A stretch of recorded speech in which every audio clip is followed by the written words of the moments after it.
All right, today is Monday morning, March 31st. Oh boy. Today is Monday, March 31st, 2025. My name is Jarrin Jackson, and I do love America. For me, it's always about the gospel of Jesus Christ, his death, his burial, his resurrection. Today, I'd like to start with Proverbs chapter 31 and verse 3 from the King James Version. It reads, "Give not thy strength unto women, nor thy ways to that which destroyeth kings." The very first realization we have to realize is that whenever King Lemuel's mother, here in Proverbs 31, was giving wisdom to her son, the king, her wisdom comes from the pre-belief, the foundation, that your choice has impact. What you choose to do matters.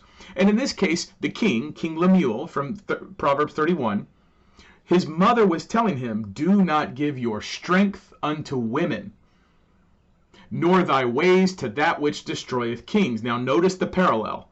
The parallel is, if you give your strength to women, that is the same as doing things that destroys kings, which suggests that there are ways that do not destroy kings, and they involve not giving your strength unto women. Now, before people go and start hating and to start to say, "Jarrin hates women," that's not true. I've got a mother-in-law, I've got a wife, I've got a daughter. So I've got all my female bases covered. But what I want to do is I want to draw your attention to one very simple thing in today's society, our legal industry, our modern legal industry, that is not acknowledged. This very simple truth is forgotten. And because it's forgotten, law has been replaced with a fake system that is arbitrary. It has been replaced with a system that is destroying the people's sovereignty. And I believe it's about to burst, and that big secret is the Big Maxim. Today, Lord willing, we'll go over what the definitions of due process of law are and what a maxim is. And when you understand this, you will see how the entire legal industry is based on a very simple lie that then got complicated, got very complex. Lord willing, we'll end with a explain sketch that we'll have in deeper conversation and deeper explanation on the Live Local PMA. That link is in the description below. But first, I'd like to direct your attention to the way that you can support and bless the work that I do, and that is to go to switchwithjarrin.com, switchwithjarrin.com. If you want to support American manufacturing, if you want American-made products delivered right to your door, click online shopping delivered right to your door, American jobs, American products. It's a blessing to me and my family whenever you do that. Thank you very much. All right, so today, this concept of the Big Maxim. Maxims, and let's just begin with the good old dictionary. Here is our Black's Law Dictionary, and what we're going to do is begin with the concept. We're going to begin with the concept of what a maxim is, and then I'm going to show you a video, because the video will help grasp the idea, to give it form. And once the idea has form and you understand what's going on, then we'll be able to, really knock it out of the park and show what's going on. So here we go. I want to do this real fast. I want to do this overhead. This is Black's Law 4 Dictionary, and I want to read the definition of maxim. Maxims are but attempted general statements of rules of law, and are law only to the extent of application in adjudicated cases. An established principle or proposition, a principle of law universally admitted as being a correct statement of the law or as agreeable to reason. Coke defines a maxim to be conclusion of reason and says that it is so-called it's so-called a conclusion of reason, right? He says in another place, a maxim is a proposition to be of all men confessed and granted without proof, argument, or discourse. Okay, so the main idea that we're doing here, is this idea that maxims are universally accepted proofs of reason. They are chief in reason, and when judges use them, they are the warrants, they are the authority judges use in order to make decisions in cases. But that's not what's being done today. What's being done today is something completely opposite to that. I'm about to show you a video that helps bracket this. The video includes some cursing. The video includes, it's a Hollywood movie that comes from The Big Short. The Big Short is a 2015 film involving Christian Bale and Ryan Gosling and a couple other people. Steve Carey, I think it is. I forget what his name is.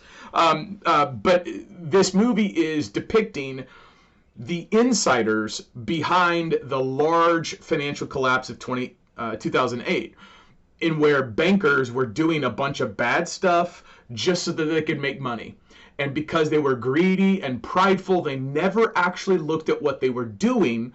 But there was someone who, when they finally looked at what was doing, they realized you are all going to collapse. So with that, I give you this short clip from The Big Short to explain the whole concept I'm doing here. The whole concept I'm doing here is to explain when the legal industry isn't using Maxims. Let me get your eyeballs big in the big screen. When the legal industry, the law is supposed to use Maxims. The law today is not using Maxims. The legal system today does not use any Maxims, which means it is not using foundational principles of law in any of its cases, which means its cases are not judicial and they're fake. Because they're not judicial and fake, the modern legal industry is attacking people's rights, their lives, their liberty, their property. It's taking stuff, it's putting people in jail without following the law.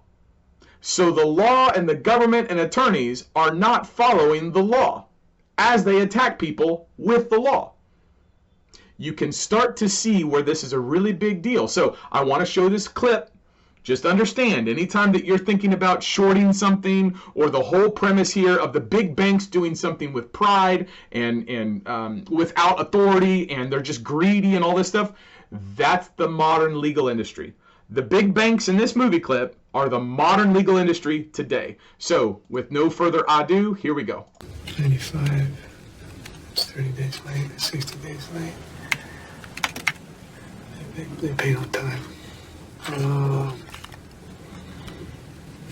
FICO scores.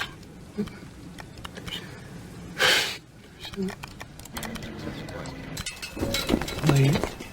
Well, they caught up on their payments. Another 30 days late. LTV 95, LTV 90. They caught up on their 60 days late. Jesus, when is LTV 110? I've never heard of that. 30 days late rated adjustments.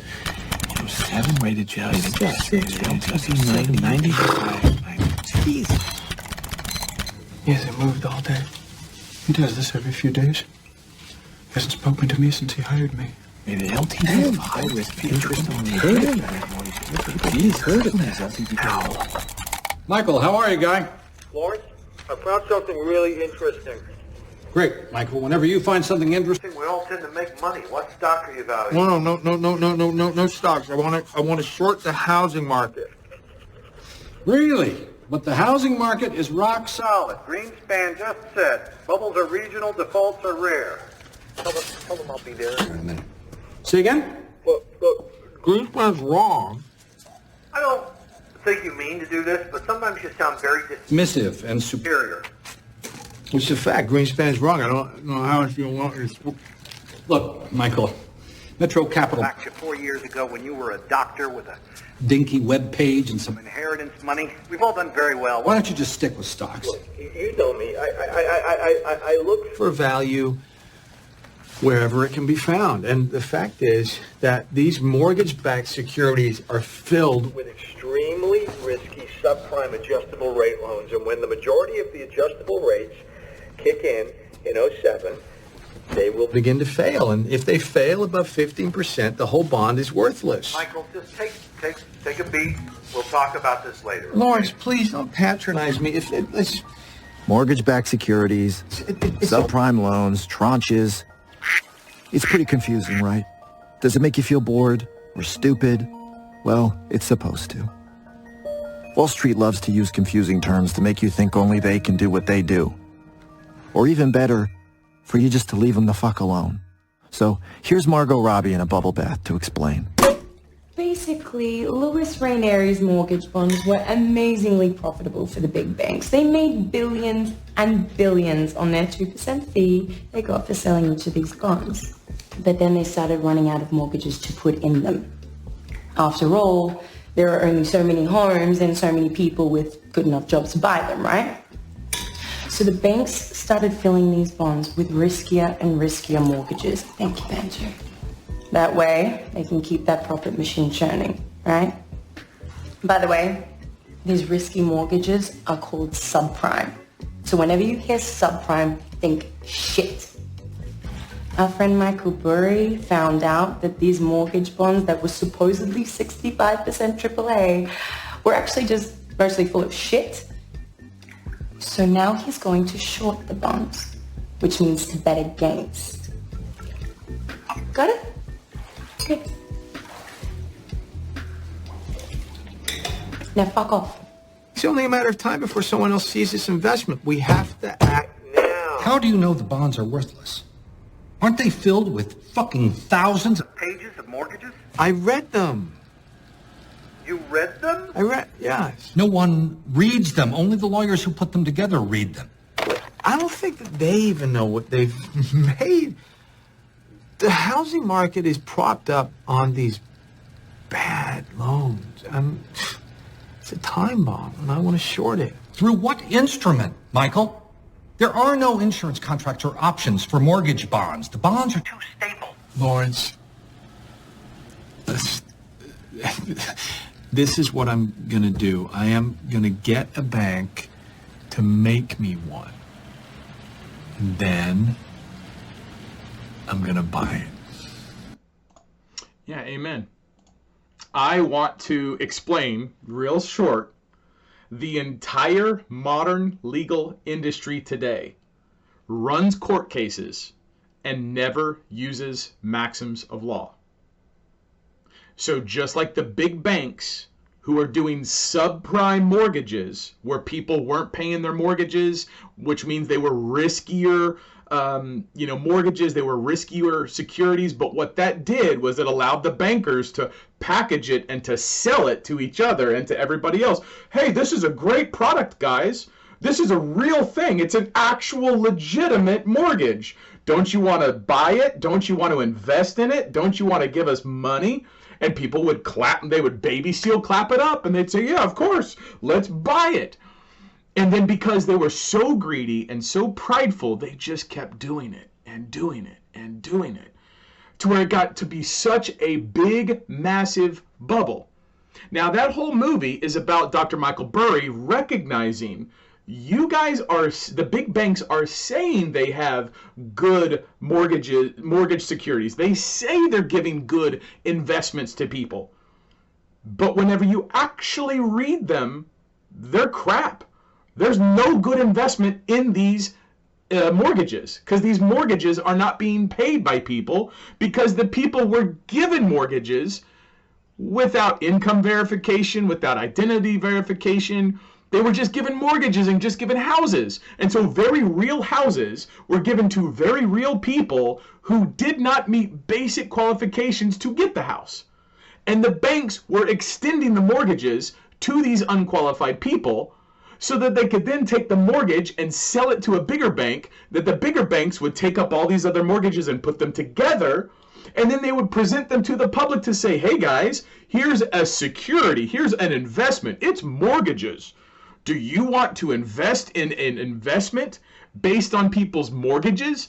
And the whole concept was held together by, well, who's not going to pay their mortgage? Of course you pay your mortgage. So if there is an investment vehicle that is predicated on people paying their mortgage, everybody thinks, well, everyone's going to pay their mortgage. So then you would buy them. And they just churned it up and up and up. And they over leveraged it so much that the thing collapsed in 2008. So now let's translate that into the law.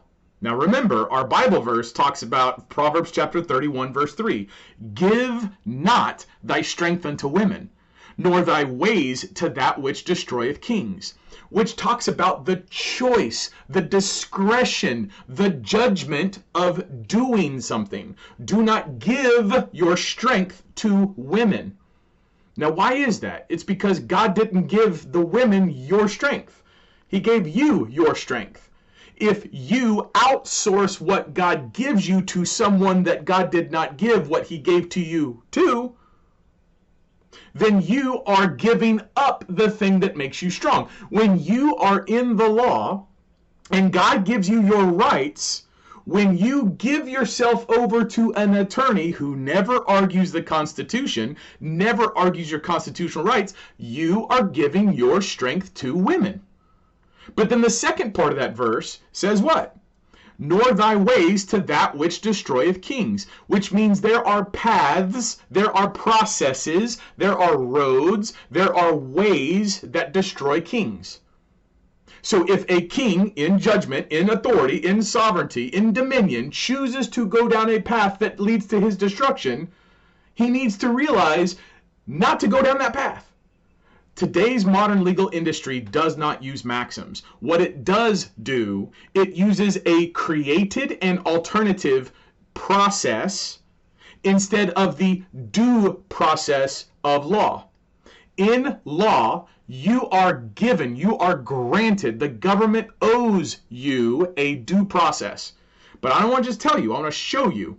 Here is the U.S. Constitution, right? Bill of Rights, U.S. Constitution. Let's go down to the Fifth Amendment. Fifth Amendment right there. No person shall be deprived of life, liberty, or property without due process of law. That phrase, due process of law, means something. It meant something when the Bill of Rights was ratified. It means something then that no judge or attorney understands today. Let me show you Oklahoma, because I'm in Oklahoma. Here we go, the Oklahoma Constitution, Article 2, Section 7. No person shall be deprived of life, liberty, or property without due process of law. Now, you might look at this and say, okay, that's fine. The Fifth Amendment says no person shall be deprived of life, liberty, property without due process of law. And then Oklahoma Constitution, Article 2, Section 7 says no person shall be deprived of life, liberty, or property without due process of law. Well, of course, Jarrin, that means you get a fair hearing, you get to have notice, you get to have a jury, you get to have all this stuff, right? No. That's what is the subprime mortgage. The subprime mortgage are these watered down, overly broad and ambiguous attributes of what law looks like. And because, unlike Dr. Burry, most people just go along with it. Most people say, well, I gotta hire an attorney. The government's attacking me. Everything that's happening is being done completely lawful. Everything is by the book. But very few people will slow down to read what's actually happening. So today I'd like to, Lord willing, read you the definition of due process of law, and I want to show you where it's written that maxims are part of due process. And when you see that maxims are part of due process, all you then have to do is look at anything that government is doing to you, anything that a judge is saying, anything that a lawyer is saying, and ask, where's the maxims? Where's the maxims? And you will see very quickly these are subprime mortgages that are nothing but dog crap. You are giving me dog crap instead of due process of law. When you understand that, you will realize there's no one giving you due process. And if no one gives you due process of law, that means everyone coming after you is violating the text of the constitutions I just read you. They're violating your Fifth Amendment, no person shall be deprived of life, liberty, or property without due process of law. And your state constitution, whenever it says law of the land or due process of law, this is what it means. Watch this. Here we go. Let's go back to this. Let's turn off this. I'm using my left hand on the mouse, so it's not good. Where is it at? Where did I do it? Oh, it's right here. Come on, turn off. There we go. So here is, where's my pen? Due process of law.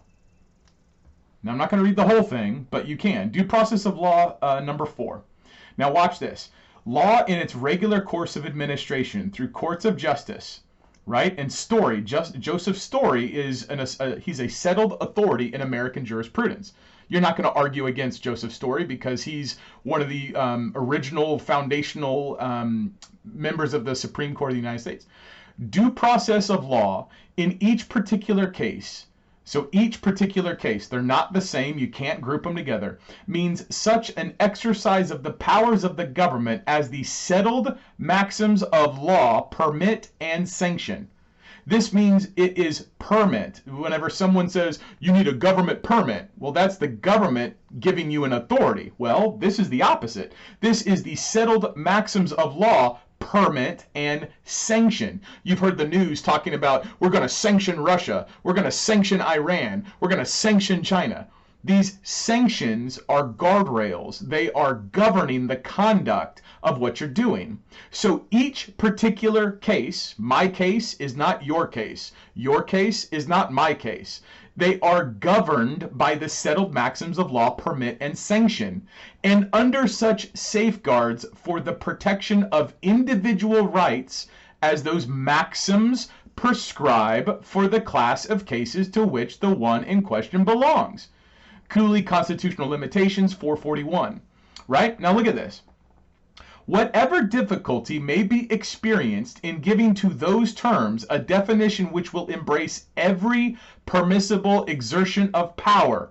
What is a maxim of law? It's an authority. It's a power affecting private rights and exclude such as is forbidden.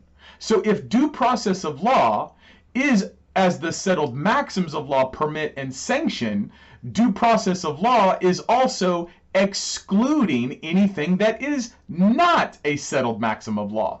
So if someone tries to give something besides a settled maxim of law to govern how the process goes, the definition of due process of law excludes, right?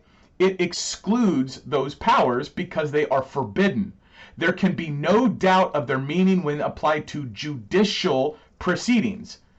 They then mean a course of legal proceedings according to those rules and principles which have been established in our systems of jurisprudence for the enforcement and protection of private rights. To give any such, hold on, my camera's messing up. Hold on, let's do this. To give any such proceedings any validity, there must be a tribunal competent by its constitution, that is, by the law of its creation, to pass upon the subject matter of the suit. Now, when we understand this, let me turn this off. Turn this on, let me turn this off. When we understand that due process must be governed, that means the hand is on the wheel. The hand on the wheel making where the car goes are the settled maxims, not the statutes, not the civil procedure, not the administrative procedure, right? The hand on the wheel are the settled maxims of law. The maxims are without proof. They are universally accepted. So when the government or an attorney or someone comes at you and they never use maxims, they are not giving due process. Due means what you are owed. It is owed to you. The government owes you the due process of law. If Congress creates a process, that is not the law because Congress is arbitrary. Congress creates statutes out of its own whim based on the particular members of Congress that were elected by the people. The people reserve their rights outside of government. So when people vote to put people into government, the people putting trustees and servants in government does not give that government power to affect what the people have kept out of the government's power. Slow this down, rewatch it 1,000,000 times. If there's no maxims in the case, it's not a court. If there's no maxims done by an attorney, he's not doing due process. He's using an administrative or a legislative process in exchange to the due process. The Constitution guarantees you a due process with maxims. The judges, lawyers, attorneys, and law schools have been taught to use an administrative or legislative process that is outside of and separate from due process. Due process based on the Maxims, secured in the Constitution. Fake process created by the Congress that all the judges and attorneys and law firms need in order to get a lot of cases and run you over. When you understand that, you will see The Big Short. The Big Short in this case, right? So that movie clip I played you, Christian Bale, who played a guy named Dr. Burry in real life, that guy, Dr. Burry, he put a lot of money on something called a short, where he was betting against the big banks. He knew the big banks were so wrong with their money that the people weren't paying mortgages, and no one was looking at it because everyone was making money. So what Dr. Burry did was he just looked underneath the hood and saw people aren't paying their mortgages.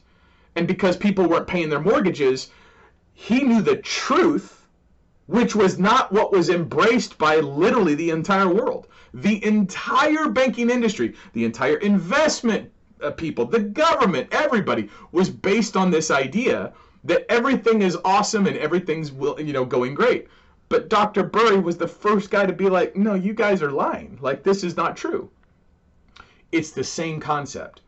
When you understand that due process of law must be by the settled maxims, and you realize that no judge, no attorney is actually using settled maxims, this means that every single time a modern court is using or doing anything, it's not using maxims, which means the judges aren't acting judicially. It means they're not giving due process, and it means the ones that are coming and attacking you are doing so without the Constitution's authority. This is big. This is literally ground shaking and going to destroy, God willing, the modern legal industry. Now, this hasn't happened yet, but it's going to. And in this video, you saw the older gentleman, the guy with the, Lawrence, the guy with the money, the investor. Christian Bale was saying, hey, I want to short the housing market. And Lawrence was saying, with what instrument, Dr. Burry? The banks sell mortgage securities. They're not going to sell something that undermines the mortgage security. Because why would a bank sell an investment and then sell its opposite so as to presume or to suggest that the thing that it's selling is somehow not good? That doesn't make sense. That would show a double-mindedness. And then Dr. Burry at the very end said, I'm going to make the bank make me one.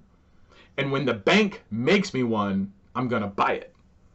So Dr. Burry was able to use insight to see what had not yet happened, to realize I'm going to make people do stuff that hasn't happened yet, and when it happens, then I'm going to capitalize on it.